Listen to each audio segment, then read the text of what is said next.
লেখাটি পেলাম। লেখাটি লিখেছেন তমগ্ন মুখোপাধ্যায়। কথাগুলো খুব মনকে ছুঁয়ে গেল, তাই স্বর দেওয়ার লোভটা সামলাতে পারলাম না। একটু চেষ্টা করছি। বাধ্য করো, বাধ্য করো, বর্ষ করে ফেরা উৎসবে। কিন্তু যদি না ফেরে মন, কিন্তু যদি ঝলসে ফেলা সবে, সবার চোখ থমকে থাকে, সবাই যদি রাত্রি জাগে ফের, সবাই যদি ধ্বংস থেকে ঘুরে দাঁড়ায়, সবাই ধর্মের ভেতর থেকে অস্ত্র টেনে সত্য টেনে বের করাতে চায়, সবার হাড়ে আবার যদি প্রতিরোধের মাত্রা বেড়ে যায়, সবাই যদি মৃত্যু ভয় পেরিয়ে আসে, কিভাবে আর হবে? বাধ্য করে পোষ্য করে ফেরানো উৎসবে। এই যে গাঢ় হত্যা লীলা, এর ভেতরে উৎসবই তো আজ।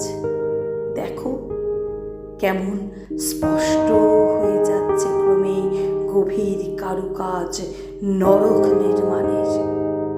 দেখো ক্রমশ লোক বাড়ছে রাস্তায়।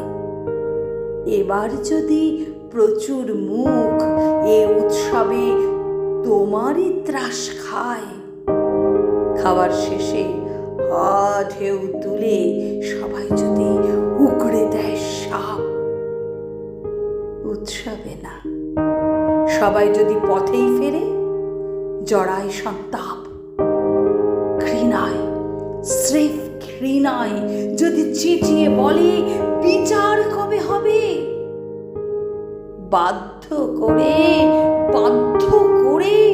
কাদের তুমি ফেরাবে উৎসবে? এ কাল কালো দগ্ধ মরা, তোমারও প্রভু সময় হাতে গোনা, নিজেরই চিতা জ্বেলেছ ভ্রমে, সহজে আর নেভাতে পারছো না, সহজে আর নেভাতে পারছো না, সহজে আর নেভাতে পারছো না।